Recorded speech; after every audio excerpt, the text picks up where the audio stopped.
Dear friends and partners, I'm very pleased to be here with you this morning in Helsinki for this 2014 World NGO Day event. First of all, I would say to all the organizers, thank you for this initiative, and I certainly hope that it will flourish over time and that it will be recognized sooner rather than later. Much far beyond these shores, I would say, and I know that's one of the objectives. So thank you also for giving me an opportunity to speak before you this morning. World days are important. That's perhaps the first message that I wanted to relay to all of you. There are many of them, perhaps, yes, perhaps too many even, but they are moments to raise awareness, to mobilize support, and also to push issues forward on the national agenda and also on the international agenda. We are brought together by what aims to be the very first World NGO Day. So hopefully soon, when it's recognized officially, you can say, I was there. That's certainly my hope today. And meanwhile, it's an opportunity for all of us to raise the flag for non-governmental organizations and to simply recognize the way they change the world that we live in. As Assistant Director General of UNESCO, I'm often asked by young men and women for advice, and they ask me where they should start and how they should pursue careers in the service of humanity for the advancement of sustainable development and lasting peace. In fact, many of them come and ask for advice because they want to work for the United Nations. And that's, of course, fine. The United Nations matters, and I would certainly not want to be the one questioning its enduring strategic role. But at the same time, to all these young men and women, I also point in the direction of NGOs, because NGOs today are probably at the very cutting edge of work for the collective good at the national, regional, and international level. I've seen this for myself, like Jan Madsen mentioned himself some time ago. I've worked in the field for the UN, and I've seen the power and the good of NGOs in places like Cambodia, Haiti, Pakistan, and many other duty stations. I've seen it also at the global level, from the perspective of the United Nations in New York, and now from the perspective that I have in Paris at UNESCO. And in fact, over the last 20 years, maybe even more, we've all experienced the flourishing of what has come to be called civil society, and in particular, the NGO sector. This has occurred in almost all countries, in all circumstances, and on almost every single issue. I think it's not too much, in fact, to call this a revolution in public affairs. A revolution in the sense that the rise of NGOs has transformed the scope of public affairs, and it has widened participation far beyond the traditional four estates of politics. The rise of NGOs has, in fact, meant the emergence of new actors, new ideas, new forms of engagement, and also new forms of ownership. In a word, it has meant new forms of democratic participation, sometimes even in the most challenging of circumstances. This is perhaps, in fact, what Mahatma Gandhi was pointing to when he said, and I quote, "The spirit of democracy cannot be imposed from without. It has to come from within." Civil society is simply this within. This is the importance of NGOs as one embodiment of civil society. And what we see as their strength is their proximity to issues. It is the spirit of engagement that drives them.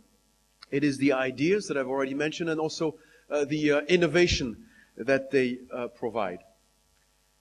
think global, act local. I think we've all heard the phrase. It is very much a cliche today in many ways, but it at the same time, it is what embodies the work of NGOs, and it has perhaps never been more true than today. We are living in a new age of what I would call limits. We talked about the fact sometimes that there are no limits, but there are limits. There are limits to what we can do to the environment. There are limits to what peoples around the world can live with. There are limits in terms of resources, in terms of boundaries of the planet. And in this context, we must today make far more of the greatest renewable energy that we have, and I am talking about human ingenuity. We must make more of the boundless opportunities of creativity and innovation to craft new solutions that are inclusive, just, and sustainable. I think all around the world, the peoples of the world crave for this everywhere in the same way. As we meet today, I'm sure we realize that we stand less than 700 days away from the 2015 deadline of the Millennium Development Goals and the Education for All objectives. Every country today is seeking new sources of dynamism that are also innovative and that are sustainable. Every society, I know it's true in Finland, but it's true also all around the world, every society is seeking to craft new forms of people-centered development that are empowering for all women and men. The writer, to quote again from somebody else, the writer H.L. Mencken once said, "For every complex problem, there is an answer that is clear, simple, and wrong." The challenges we face today are global and they're increasingly complex. There can be no one solution to these problems. They call for equally global and complex answers, answers that draw on all sources of expertise, that cross the boundaries of political sectors, that are owned locally and effective globally. And in that sense, we all have something to contribute. Governments have something to contribute. The United Nations hopefully has something to contribute. And certainly NGOs and other actors of civil society have something to contribute. NGOs are part of the answer, contributing to the rise of a new global public conversation, a new global space for action, which is transcending the borders of countries and the boundaries of specific policy issues. I think that, in a nutshell, this is probably the spirit that we celebrate together today. The spirit of initiative, the spirit of engagement. And civil society, since I represent UNESCO, so today I have to tell you a little bit how we work at UNESCO with civil society. Civil society and NGOs more particularly are truly at the heart of UNESCO's mandate. Our organization has always had a very close partnership ties with NGOs, and I see some NGOs who are partners of UNESCO present and represented here today. Indeed, we have played a leading role in actually back in the late 40s and 50s in actually creating NGOs at the time when they didn't exist, when the concept was not what it is today. And we have tried as much as we can to support and bolster the role of civil society in supporting our objectives. The result today is a global network of NGOs that are associated with us that covers really the full range of our mandate. Our mandate is very wide at UNESCO. It goes from promoting cooperation in education to the sciences, culture, communication, and information. All that on the basis of human rights and dignity, which are concepts that are very much at the heart of NGOs also. And our goal overall is to strengthen the foundations for lasting peace and sustainable development. Our engagement with NGOs takes multiple forms. Yes, we have to support the organization of conferences and other events. That's one of the roles that we have, to bring together NGOs at various times for consultations, to create and understand how advocacy and awareness-raising campaigns can be constructed together with common goals. We are looking at also at having concrete cooperation through activities on the ground. This includes, for instance, just to give you a couple of examples, the work of the International Council of Museums that was originated initially with UNESCO and is now very much has a life and operations of its own, or also the International Council of Monuments, which are all working in support of UNESCO's work to safeguard the cultural heritage of humanity. These are NGOs that are active in places like Mali, in Syria, so very much relevant today, even though it does not necessarily make headlines or is very necessarily known to everyone in this room. It takes in the leadership played by NGOs also in support of UNESCO's action to protect and promote issues that I know are dear and important in Finland and in all this part of the world. I'm alluding, for instance, to freedom of expression and media freedom. That's how we work with a number of NGOs to promote these concepts, to celebrate also them around World Press Freedom Day, another important day in the international agenda.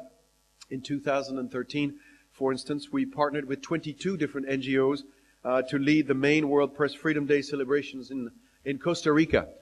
World Press Freedom Day takes place every year on the 3rd of May, and we worked with organizations like Article 19, the Doha Center for Media Freedom. We worked with the Inter-American Press Association or the International Federation of Journalists, just to name a few. But that's how we hope to crystallize action with and through NGOs.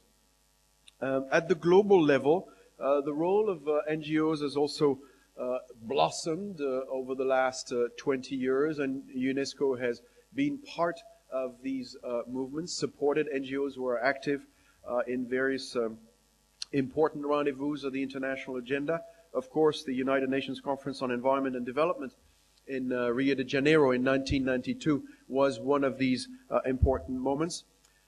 The World Summit on Social Development in Copenhagen in 1995 was another one. The 4th World Conference on Women in Beijing, which had, I think, around 4,000 NGO representatives. I'm sure some of you were there. Was probably also a landmark moment and a breakthrough, bringing together governments and NGOs in ways that had not happened before, and truly creating change. I think there's clearly, when you talk about NGO activities, a before and an after Beijing in terms of what we were able to accomplish together. At the same time, I should probably mention the 2000 United Nations Millennium Declaration, which recognized the importance of civil society and took it a step further. I think 2000 was yet another push as we look back to what NGOs have been able to accomplish. It underlined the need also to provide linkages not only with the NGO movement, but linkages which had not been declared important as such. For instance, with the private sector, I think in the past there were a lot of differences between NGOs, the governments, the intergovernmental organizations, and the private sector. I think 2000 was one of these moments where we recognize that we have to work with the private sector too. And I'm glad to see that here today the private sector is involved in the organization of this event, as it is increasingly so all around the world. I think that if we are meant to change the world as we know it, to achieve the Millennium Development Goals, we have to work together and recognize the specificity of each and every one of us. We cannot achieve the objectives and the programs of the objectives of the Millennium Development Goals if we don't work together. This has been true certainly in the field of activities where UNESCO is present. In the field of education, for instance, we've had a collective consultation of NGOs on education for all, which has regularly brought together some 300 national, regional, and international organizations to bolster action and to meet the education for all objectives by 2015. I think if we look back also at some of the landmarks over the past 20 to 30 years, we have to recognize the 2004 so-called Cardoso Report, which was prepared for the UN Secretary General, and which showed how much civil society is now a part of today's global governments, again, just as our governance, as our governments as well. In sum, I think what we can agree today is that constructive engagement with NGOs is now a necessity and not an option.